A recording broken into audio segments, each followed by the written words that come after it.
ধরেন একটা হলো আমাদের যদি শহর এলাকা যদি ধরি, তাদের মূল সমস্যাটা হলো তারা বেশি ফাস্ট ফুড বা এই ধরনের রিচ ফুড খায় বেশি।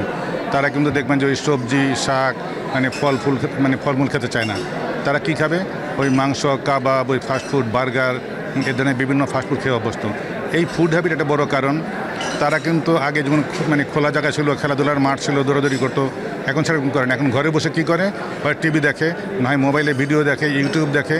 তাদের খেলাধুলাটা এখন সেই ডিজিটালাইজড ফর্মে হয়ে গেছে, যে কারণে ফিজিক্যাল এক্সারসাইজটা হয় না আগের মতো। স্কুল কলেজে সেরকম মাঠ নেই। তো এগুলো একটা জিনিস। আর কিছু কিছু ছেলে মেয়ে তো আছে অল্প বয়সে, তারা সিগারেটও খায়, কেউ নেশাও করে। এই সবগুলো মূলত দায়ী আর কি অল্প বয়সে হার্টের রোগের জন্য। এত বিশাল একটা মিলন মেলা যে আপনাদের ডাক্তাররা যারা হৃদরোগ নিয়ে আসলে কাজ করেন, আপনার দীর্ঘ সময় ক্যারিয়ার আছেন, কি বলবেন আজকে কেমন লাগছে? ধন্যবাদ। আসলে আমার জানা মতে বাংলাদেশ কার্ডিয়াক সোসাইটির ইতিহাসে এত বড় গ্যাদারিং কখনো হয় না। প্রায় ১,৫০০-এর মতো আমাদের রেজিস্ট্রেশন হচ্ছে সারা বাংলাদেশ থেকে।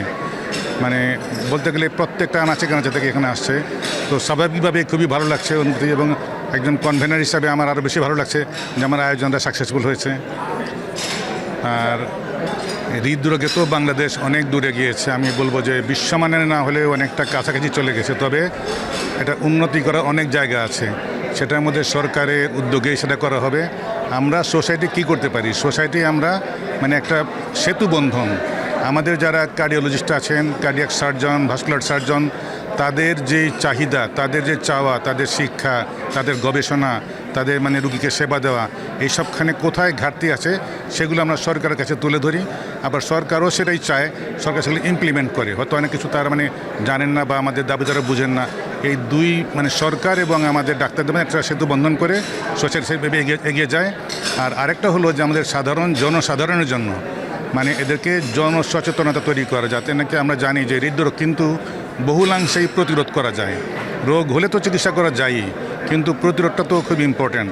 তো আমার সোসাইটি এভাবে অনেক দিকে এগিয়ে যাচ্ছে। বিভিন্ন স্কুল কলেজ এবং বিভিন্ন ফোরামে আমরা সোশ্যাল মিডিয়াতে এভাবে প্রচার চালাচ্ছি, যাতে হৃদরোগ প্রতিরোধ করা যায় সেভাবে। আচ্ছা, একটু ছোটো করে যদি আমাদেরকে একটু বলবেন আসলে মেইন কোন জায়গাগুলোতে সাধারণ মানুষ সচেতন থাকা উচিত হৃদরোগ নিয়ে?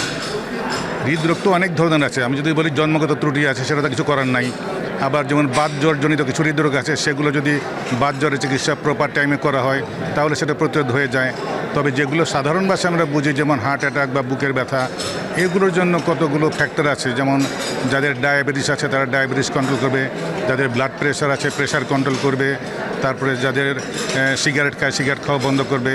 তো এই ধরনের বিভিন্ন ধরনের যদি মনে করেন যে যেগুলো রিস্ক ফ্যাক্টর আছে, এবং এখন যে ফাস্টফুড খাওয়ার প্রবণতা আছে, সবাই হোটেলে খাওয়া দাওয়া পছন্দ করে। এই ধরনের খাওয়া দাওয়াগুলো যদি তারা বন্ধ করে, একটা হেলদি ফুড খায়, নিয়মিত হাঁটে, স্মোক না করে, লাইফস্টাইল ঠিক রাখলে, নিয়মিত এক্সারসাইজ করলে বহুলাংশে এটাকে প্রতিরোধ করা যায়। একটা বিষয় আমরা দেখছি যে আসলে তরুণরা অনেকেই আসলে হৃদরোগে আক্রান্ত হয়ে তারা মারা যাচ্ছে। আমরা দেখেছি আমাদের সময়কালে, আমাদের বয়সে অনেক ছেলে তো মেয়েও মারা যাচ্ছে স্ট্রোক করে। আসলে বিষয়টা কেন হয় বা এটার জন্য আসলে কী করা উচিত? এটা বড় কারণ যেটা বললাম, যে এখানে ইয়াং এইজে যেগুলো হচ্ছে আর কি হার্টের রোগ, তাদের মূলত বেশ কয়েকটা। ধরেন একটা হলো আমাদের যদি শহর এলাকা যদি ধরি, তাদের মূল সমস্যাটা হলো তারা বেশি ফাস্টফুড বা এই ধরনের রিচ ফুড খায় বেশি। তারা কিন্তু দেখবেন যে ওই সবজি শাক ফলমূল খেতে চায় না। তারা কি খাবে? ওই মাংস, কাবাব, ওই ফাস্টফুড, বার্গার, এ ধরনের বিভিন্ন ফাস্টফুড খেয়ে অভ্যস্ত। এই ফুড হ্যাবিট একটা বড় কারণ। তারা কিন্তু আগে যেমন খোলা জায়গা ছিল, খেলাধুলার মাঠ ছিল, দৌড়াদৌড়ি করতো, এখন সেরকম করে না। এখন ঘরে বসে কি করে? হয় টিভি দেখে, নয় মোবাইলে ভিডিও দেখে, ইউটিউব দেখে। তাদের খেলাধুলাটা এখন সেই ডিজিটালাইজড ফর্মে হয়ে গেছে, যে কারণে ফিজিক্যাল এক্সারসাইজটা হয় না আগের মতো। স্কুল কলেজে সেরকম মাঠ নেই। তো এগুলো একটা জিনিস। আর কিছু কিছু ছেলে মেয়ে তো আছে অল্প বয়সে, তারা সিগারেটও খায়, কেউ নেশাও করে। এই সবগুলো মূলত দায়ী আর কি অল্প বয়সে হার্টের রোগের জন্য। আচ্ছা, আপনাদের সেক্টরটাতে বর্তমানে যে প্রতিবন্ধকতা, আসলে আপনারা কি দেখছেন? বাংলাদেশের প্রেক্ষাপটে কী প্রতিবন্ধকতা পাচ্ছেন এবং সেটার জন্য সরকারের কাছে কি আবেদন করবেন? প্রতিবন্ধকতা সরকারের তরফ থেকে যেগুলো আছে সেগুলো ভিন্ন জিনিস। আমি যেগুলো বললাম সেগুলো হলো যে আমাদের জনসচেতনতা তৈরি করা, এটা হলো আমাদের দায়িত্ব। সরকারের দায়িত্ব আমাদের এই মেডিকেল এডুকেশনটাকে প্রত্যেকটাই, শুধু আমি বলবো না যে হার্টের, এই এডুকেশনটাকে ডেভেলপ করা, উন্নত বিশ্বের সঙ্গে তাল মিলিয়ে সেই তারা যেভাবে আগাচ্ছে একটা গাইডলাইন ফলো করা। ইচ্ছামতো চিকিৎসা দিলে হবে না, যে আমার মন চলে একই রোগের জন্য আমি দিলাম একটা, আরেকজন দিলে এটা, এরকম না। একটা গাইডলাইন আছে, সেই গাইডলাইনটা ফলো করতে হবে। তো এগুলো যেমন সরকারের যে নিয়ন্ত্রক সংস্থা আছে, আমাদের বিএমডিসি আছে, তারা এগুলো মনিটর করবে যে আসলে ঠিকমতো চিকিৎসা হচ্ছে কিনা, ডাক্তারের লাইসেন্স আছে কিনা। হয়তো 20 বছর আগে ডাক্তারি পাস করছে, এখন অনেক চেঞ্জ হয়ে গেছে, কিন্তু সরকার এগুলো তো মানে একবার লাইসেন্স দিয়ে দিচ্ছে, ডাক্তারি করতেছে, নতুন যে আপডেট হচ্ছে সেটা কিন্তু আর দেখতেছে না। কাজে এগুলো সরকারের দেখার দায়িত্ব।